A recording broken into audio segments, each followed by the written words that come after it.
慢一点啊，那上面那个轻一点，别磕着。那喜不喜欢上学？南梦姐，妈妈，你来了，今天还算早啊。对啊。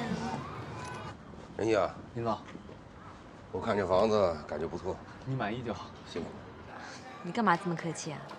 我也喜欢跟闹闹玩啊，对不对？跟老师说再见。老师再见。拜拜。我跟你说啊，这件事情一定要替我保密。当然。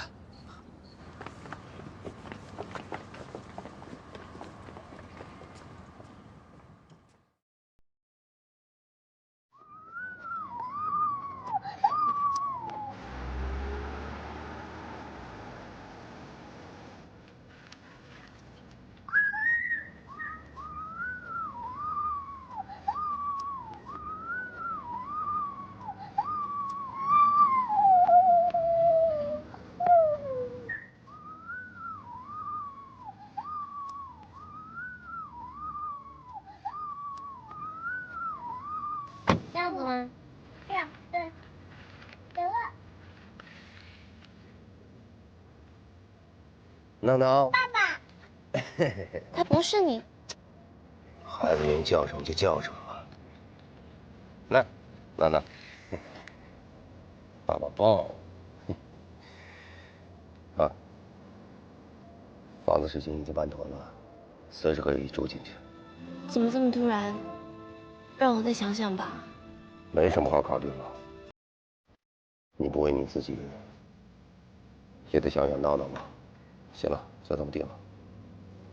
明天我到宾馆接你们过去。来，玩玩这车，我看怎么玩的。来，给我开开。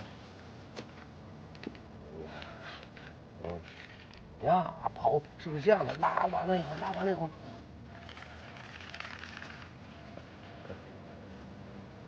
我看，等等，你把这个端来。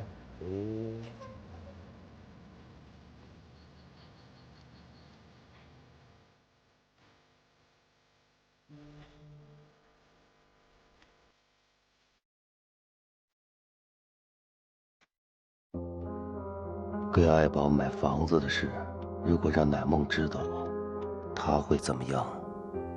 对他的伤害有多大？后果会怎样？